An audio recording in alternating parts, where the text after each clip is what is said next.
For all things outdoors, listen to the father of two, the Jesus-loving, TV show hosting, hairy true blood American redneck, Ben Cole. And listen to the outdoor filming, chef cooking, chocolate milk drinking, John Weismuller. We are Rooted Podcast. If you're a deer hunter, the most exciting words you can hear are the rut. And that's exactly what we're going to talk about on this episode. We're going to deep dive into it, explaining what a scrape is, what a rub is, the different phases of the rut, how estrus does affect it, and much, much more. So, Ben, tell us exactly what you think and know of a scrape to be. Let's start there for the people. What is a scrape? What does it mean? Well, a scrape is going to be a buck, mature and not mature. Any buck is going to be scraping the ground and urinating in it to put his scent and to let other deer know, bucks and does, that he is there, that he is in the area. That's his way of saying, hey, this is my area. I pissed here. This is me. So, that is really what a scrape is. And it also is a place for a doe to urinate in the same spot. That way, the buck knows that she's ready to breed. Exactly. So, and there's different types of scrapes, right? Like there's what we're all looking for, a predominant scrape that is maybe along like a good deer trail, a good path. That may be something that you want to set up on, because more than likely that deer is going to come back. But then there's also just some random scrapes, like you'll be just in this middle of patch of woods, there's no sign nowhere, and then there's just this scrape. And I put that to the equivalent of you're walking a dog and the dog hikes a leg on a fire hydrant, just right place, right time, and it was in the mood, so it just decided to make a scrape here. So I will say that you may want to look for scrapes that are maybe along a food source or on a trail, and odds of a deer coming back to that scrape and checking it pretty high. I'll tell you this, most of my scrapes that are on the farm here and at the ranch, Sinking Creek Ranch, there, the hunting lodge we have, man, most of our scrapes are happening in the woods right now. They haven't quite made it out to the fields yet. A majority of them are on the ridge tops. I haven't seen any in the ag fields yet as of yesterday. Most of them, actually, 100% of them are on the ridge tops way back in the woods, and they're all along roads, like logging roads or four-wheeler trails or whatever. But that is what they are all on, is those kind of trails through the woods. So now, what's the difference between a rub and a scrape? Maybe for someone who's new or getting into deer hunting, and this is going to be their first rut. What is a rub? Well, I'm going to give you my best definition, because I am not technically a master deer hunter.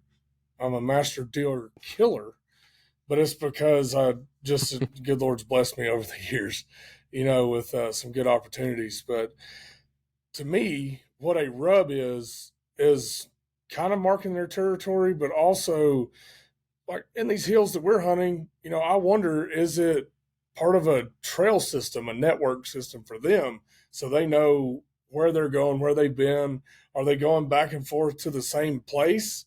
Is that their way to figure out how to traverse these, ridges and hollers and things like that? I mean, that's a really good question, because I honestly don't know the answer to. I mean, I know a rub is, a deer puts his antlers to a tree to get the velvet off, number one. Number two, I do know that they rub their face glands on the tree, so it has scent on it as well. So I would assume that it's marking territory or something of that nature, as well as maybe using a trail or whatnot. But I do know that a very big buck will do the smaller scrapes, though. And sometimes a big buck will rub a small tree, and sometimes they rub a real big tree too. It just depends on what part of the country you're in. Yeah, so as far as my knowledge of rubs is obviously it's the antler rubbing on saplings, smaller trees, brush, whatever. Um, and then they put that forehead gland on there, and it's really just making their presence known, like, hey man, I'm here too. And then what that does is establishing the pecking order for when the breeding season at its peak is here. We can know who the big dog is. So as far as I know, that's what a rub is to me, is really just letting them know that, hey, I'm here, and I'm gonna be fighting for the top of this pecking order because I want all the does. So I think that's what a deer's doing whenever it's making a rub. I'm about to look it up. I'm Googling it right now. Well, while you're doing that, the reason I wanted to start with talking about scrapes and rubs, because I'm imagining someone brand new, and this is their first rut, and it's like, man, what are the few things I need to look for? Well, a scrape and a rub. If you can find one of them, that's probably a pretty good place to start to hunt the rut. That is very true. You have a solid point there. So defined, a rub is rubbing the tree, whatever, or fence post or anything that they're rubbing and putting their forehead gland on.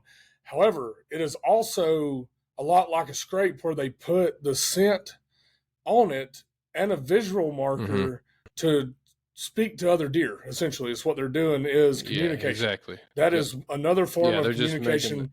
Yeah, which is exactly what you said in the beginning. So that's it. And I guess I was kind of right too, but I just wasn't sure, man. I've never really deep dove into that. I mean, never really thought a whole lot about what is a rub, because I know they don't come back to that rub again that same year and rub that same tree again, right?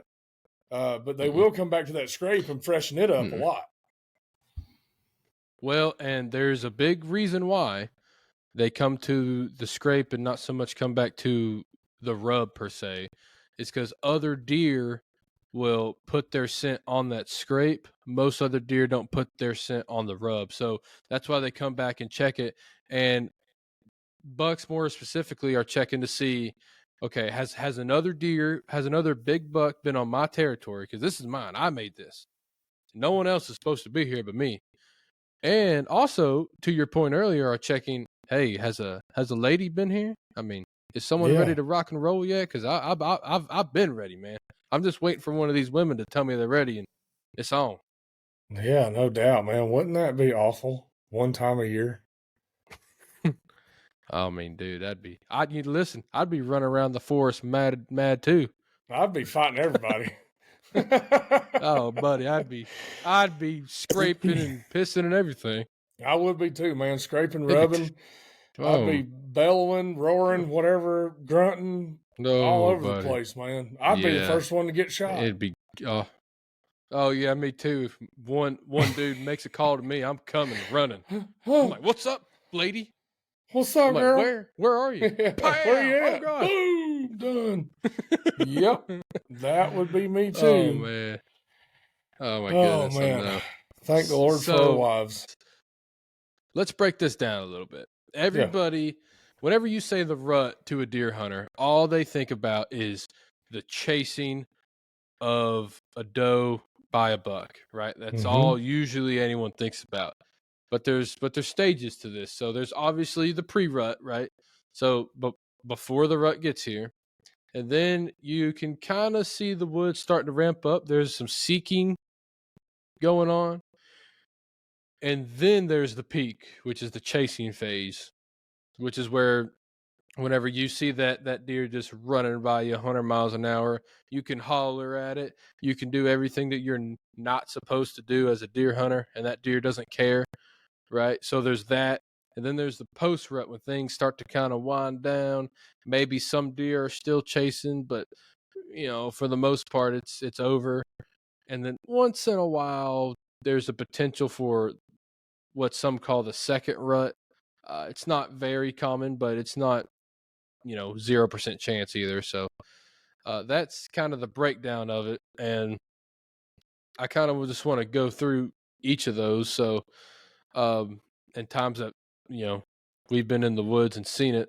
So, like the pre-rut for the state of Tennessee, okay, I would say generally is anytime before, I would say, November 1st.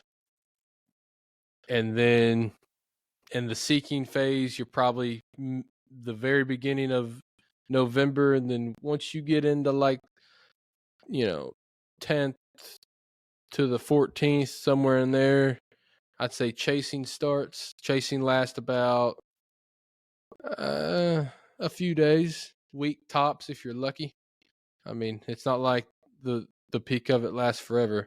And then after that, it's obviously the post rut. So now that's here in Tennessee. I also want people to know that every state's different. I mean, tell us about deer hunting the rut in Alabama. What's that like? Man, deer hunting the rut in Alabama really isn't till the end of season, more January through the first week of February, depending on where you're at in the state of Alabama. But one thing I've noticed in the seeking phase, sometimes what I've seen is a lot of younger bucks, like your spikes and 2-year-olds running around just because they're excited, and the big bucks are hanging back in the cut just waiting because they know that it's not time yet. But I mean, I guess they know. But I've noticed that on the seeking phases, that majority of the bucks you see are younger deer. Now, I'm not saying that's going to happen every time, because there's a really great chance that a big buck's going to walk out and it'd be awesome, but I think that majority of the deer in that seeking phase are the younger bucks. I totally agree. And this goes back to the point of the scrapes. This is why I wanted to bring it up. During the seeking phase, those younger deer are getting more ramped up and heated, and they're going to go visit those scrapes. Yeah, and one thing that they'll do too is they'll have a community scrape to start with, where all the bugs try to go and take a whiz in there. But majority of the time, the closer it gets, the more territorial those bucks are going to get. So they're going to be setting their boundaries for that. It's like, hey, this is my piece. Get off. Get out of here. I'll fight you. If you come across this scrape line, we're fighting. And, man, I just think that's a real special time of the year, because it really gives you the opportunity to see what your farm can hold, what it does hold, and you're not going to necessarily get just all the deer off your farm. There's a lot of deer that are going to move in from up to 3 miles. I mean, I'm pretty sure that a buck will travel up to 3 miles during the rut for breeding. Yeah, it's a whole different ball game, man. I mean, you may have a deer come by you that you've never seen on camera, you've never seen in person, and I think that's what makes hunting the rut so special, is just the unpredictability of it, and just not knowing when and if that deer is going to come out. And because, man, when you're in there, it could be dead and you can't hear a cricket, and then a light switch just flips and we're on. Well, I and mean, buddy, we've been there. Yeah, I was about to say, that's just like our Georgia hunt that we did together. The first day we didn't see a whole lot of movement. I mean, we saw a bunch of deer, but that's just pretty par for the course for South Georgia. But the next morning, though, if you recall, it was a light switch, and there were bucks everywhere running. We passed on a really nice 6-point that we probably should have killed. We had that 1 8-point that come blistering past us chasing that doe that we couldn't even stop. I was like, hey, and it wouldn't stop. He was just, he was out of there. Nah. And that deer did not care at all. No. And, that big buck that we ended up shooting, dude, we were just glassing, with the binoculars looking through, because it was the way this stand is seated, it's on a flat, kind of a swamp bottom with a bunch of oak trees that flood sometimes. And then there is a swamp in front of it, and then it goes to a pine thicket. And I mean, it is thick. Woo, it's thick in there. But we were glassing, and that buck was cruising the edge of that pine thicket.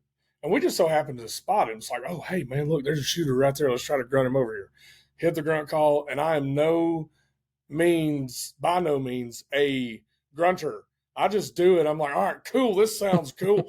Whatever. I don't know how to do all that. I'm a duck hunter, man. I'm a duck caller, not a buck caller. I don't do all that mess. But, John's really good at it, and he's really good at turkey calling too. So he was giving me tips up there while we were going through that. Because, man, I ain't ever used no grunt call. He's like, man, you got to just do it like this. I was like, all right, cool. And I did. Yeah. And then here he comes. Jumped the fence. We shot him at, 15, 20 yards? I mean, it was something special because, brother, he was a 6-year-old whitetail. I mean, he was a very, very, very mature deer. And, that just goes to show that during that time of the year, you put a dominant buck grunt in, and he's going to turn, and he's at least going to check you out. At least try to see what's going on with that. But while we're talking about grunts, let's dive into our next section of deer calls and what we found that's effective during the rut. Yeah, so I've got a few examples here. The first one's the most basic.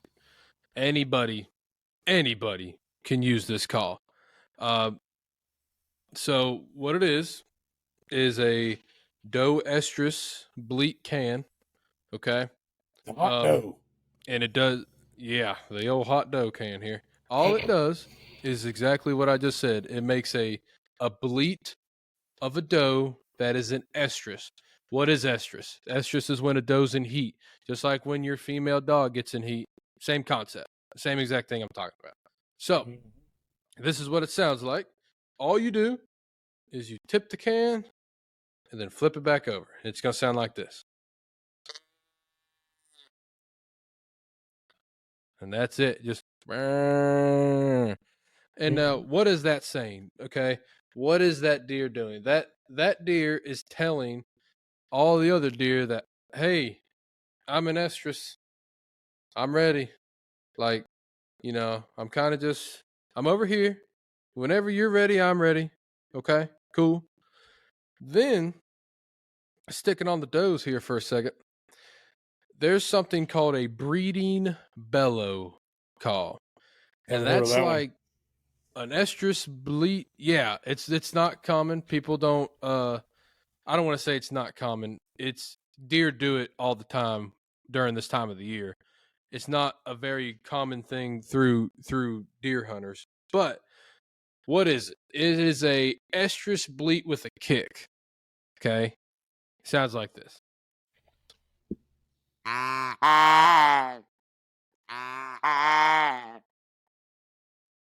And now what is that deer saying? That deer is going, hey, I'm ready, and I'm ready right now. I ain't playing no games. I ain't got time. We ain't going to dinner first. Nothing. Now. That's what that deer's saying. Well, there's probably, if they're doing that, there's probably 4 or 5 bucks pretty close by that are fighting, duking it out to figure out who's the dominant buck. And I have one that's my favorite. Let me get this example. All right, let's do it. The rattling horns.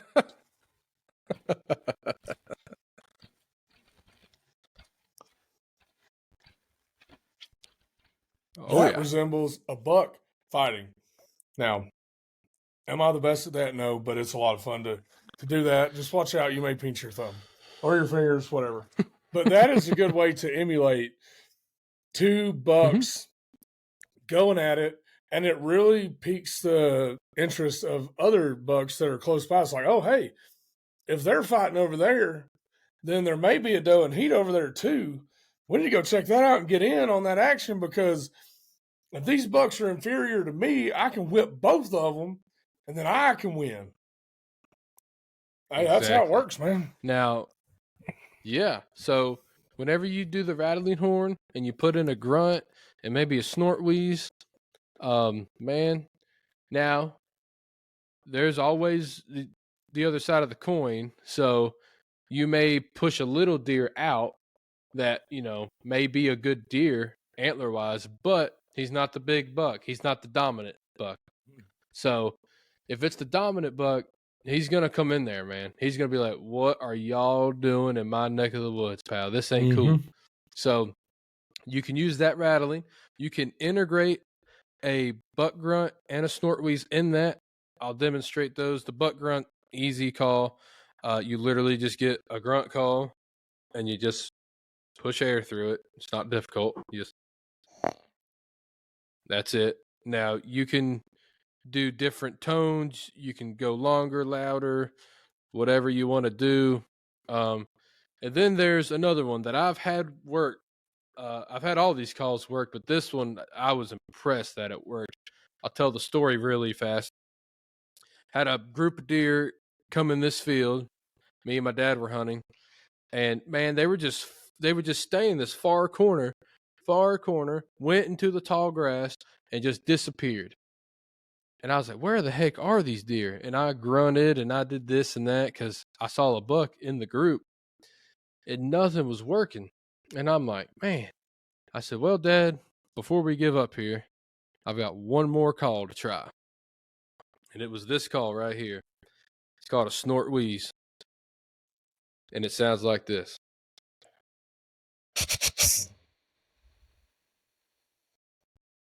And buddy, that is saying like, hey, I'm ready to fight. And not only am I ready, I know I'm going to whoop you. It ain't even going to be close. And when you tell an alpha male deer that, he does not like it. And he comes over there and checks it out. So I did that to this deer. This deer came on a string from like 250 yards to 30 and finally turned broadside, shot the deer. The rest is history. Like! So that's it, man. I mean, I hammered that deer. It didn't make it out of the field. And so to say all that, those are the four most common and noteworthy calls to have in your deer arsenal. I would start with the estrus bleat. I have a nice deer on the wall that came from that, and then I would go to a buck grunt. And if you have at least those two, and then eventually integrate the other two, and that's a great place to start. So find a rub and a scrape, do a bleat call and a grunt call, and you're probably gonna have some luck during the rut. Yeah, no, I agree with that 100%, man. And you know, deer are vocal animals. You know, it's just you have to kind of understand what they're doing, what they're saying, and why they're doing this at certain times of year. Because if you go out and you're grunting in August in velvet season, they're going to be like, "What?" Like, dude, or what are you snort doing? wheezing or whatever. You know, I mean, they're not snort wheezing in August; they're still in velvet. You know, now that doe bleat does work in August. It'll bring an old early season. It'll bring a doe in real quick, and sometimes a buck too, because the buck will sometimes take up for a youngin, but it will bring a doe in pretty quick if that's what you're looking for. But so I have a question for you, John. Sure. Do you shoot does during the rut or after? And why is that? What is your stance on that? I know what my stance is and I know what my answer is, but I want to hear what you think about that. So no is the short answer. But why? So just like we've talked about, the rut is when, you know, bucks are chasing does, bucks are seeking does. So to me, my goal is to shoot a good buck during the rut. And does are a phenomenal tool to shoot those nice big bucks. So I don't want to shoot a doe in heat that could potentially bring in a really nice deer. And then as far as after the rut goes, what I don't want to do is shoot a doe that potentially is carrying my next big buck. So same concept with late season, you know, like turkeys with bearded hen. I don't want to do that because it could be carrying my next long beard. Same thing here.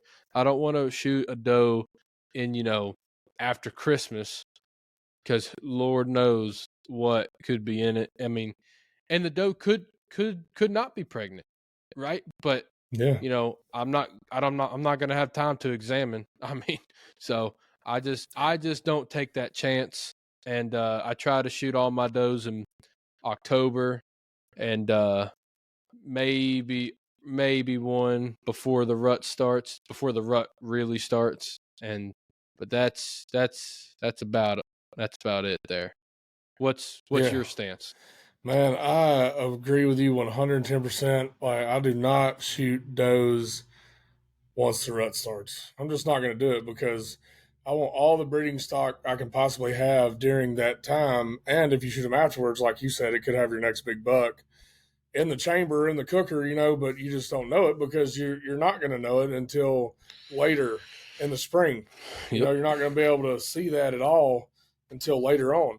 Um, and I think you're doing yourself a disservice by shooting does late after the rut. And I've Mhm. always had the philosophy of you shoot the does during bow season, and then when gun season starts, you quit shooting does. That's just kind of been my thing because they're not breeding, they're not bred, they are just surviving and living. That's all they're doing at that time. And I just don't think it's necessary to shoot them outside of gun season. But now that's coming from a herd management stance. Now some places, are overrun with does, and you can shoot 10,000 of them and it doesn't Right. matter. Specifically in South Georgia, there are so many deer on some of those farms that it is unbelievable the amount of does to bucks. And that's just, in that circumstance, you want to shoot more does Mhm. and try to, cut back on that population gap a little bit, but you probably never will. But you can Yes. sure enough give it a good effort. Yes. Nothing is absolute, right? There's always going to be a circumstance or a situation where I may shoot a doe during this time of year. As a matter of fact, I did. Uh, one of my best friends from college and soon to be groomsman, Caleb McAfee. We actually doubled on does last year on his farm for that very reason. Uh, he had a lot more does than bucks, and he invited me out there because he wanted to get on some doe patrol. And I mean, hey man, if you're gonna invite me out to shoot a deer, I'm not gonna say no. So I came out there and Yeah. we got it done. But Yeah, man, I love shooting does. They eat real good. But I will say oh too yeah, that the hide also makes a great rug because you're not trying to shoulder mount it and just get half the hide. But I mm-hmm. will say too, to that point, different states do have different deer densities. So the management plan Sure, changes per state on how many does you need to kill, when you need to kill them, and things of that nature. There's some places that they're overrun, like Texas, man. There are some places in Texas that the doe to buck ratio is ridiculous. Same with South Georgia. Same with South Alabama. And there's pockets all around the country. Dude, there's pockets in Kentucky. There are so many does that it is absolutely ridiculous the amount of does per buck. mm-hmm. So what that does is Absolutely, that reduces the chance of you seeing a buck because he's got all these does hanging around everywhere. He doesn't have to go far. They don't have to leave far. They right. don't have to go seeking or searching for a doe. They're just there. And Mm-hmm. there's a lot of them. So my advice would be if you have that problem, hammer down from the opening of bow season until gun season starts. And if they're in rut, great. You know, don't shoot as many does. I mean, try to curve it. But if you're really trying to manage the population, I think sometimes you kind of have to waver that a little bit. So you can effectively control or help the population be at a healthy level instead of it being an overpopulation and they become, stressed for food, stressed for a little bit of everything because the more mouse you have to Mm-hmm. feed, obviously, there's a lot more that has to go into that. So there's definitely a good balance there that you have to follow.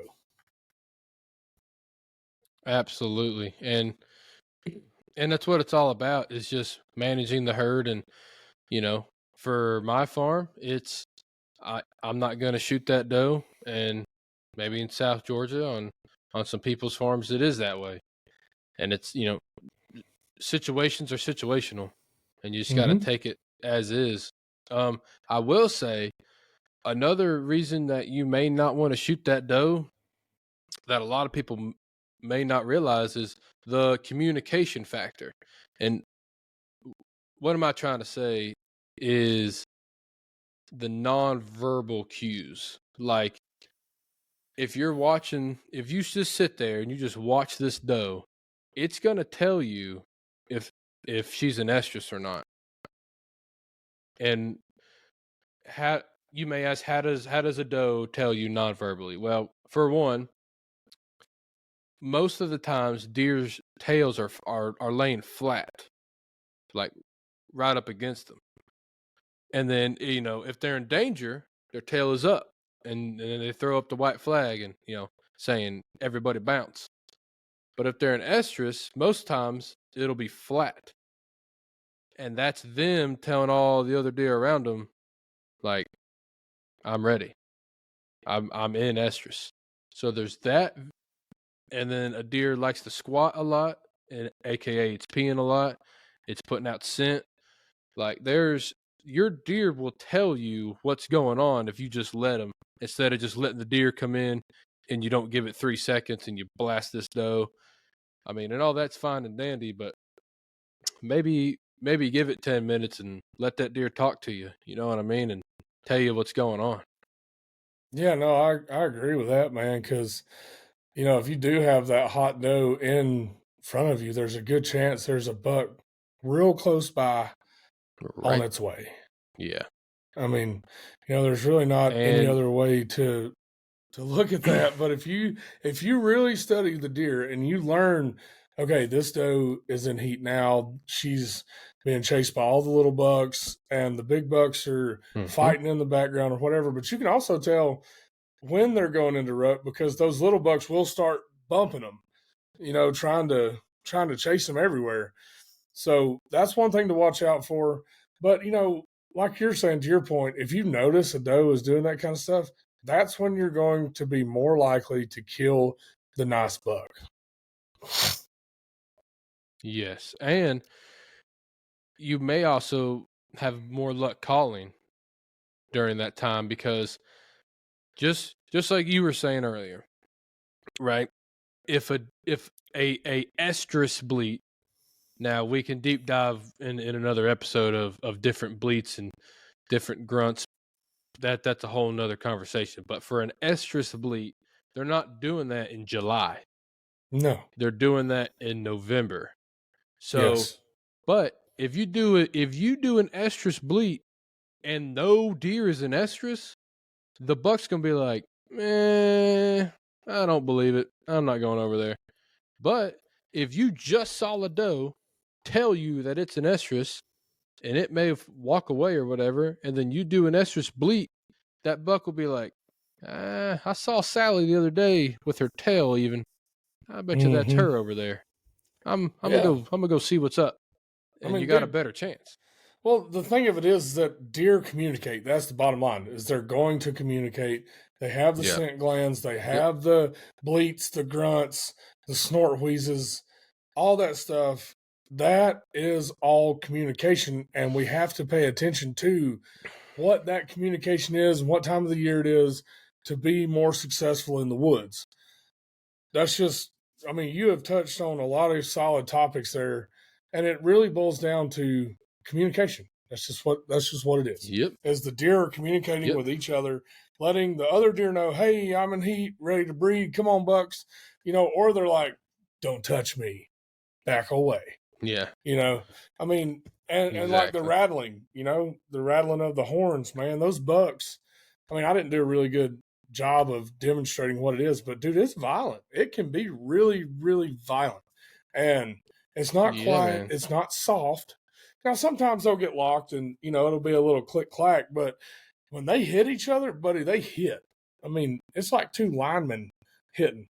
You got to think about that. It's 200+ pound deer hitting each other face to face, fighting to the death sometimes. Literally, I've seen deer that's gotten locked up and, the other one's toting around the loser's head. I mean, they're still locked together in their antlers, and nature's brutal, man. It really is. It is a brutal place, rough out there. It is very rough out there. But I will say though that I think that you're hit the nail on the head when you talked about the communication, the grunting, and all that stuff. I think that is a great way to expand your ability to harvest more deer during the rut, is to utilize those techniques. I totally agree. And I just hope that this episode can help somebody, and hopefully that you can tag yourself a nice buck this year during the rut. And Ben, if there's anything else you want to add it. But I think I've about told everything I wanted to say here. Yeah, man. Well, we do have the rut coming in for us because we have muzzleloader next weekend. You got married this weekend, or you're getting married this weekend. So I will see you tomorrow. Anyway. Yeah, folks, it's going to be awesome. Yeah, it is. We appreciate y'all tuning in, listening to what we're doing. Thank y'all for that. And we are signing off this episode. Redneck out. See y'all later. Make sure to check out the YouTube Rooted Podcast, Rooted Television. Check us out. See ya.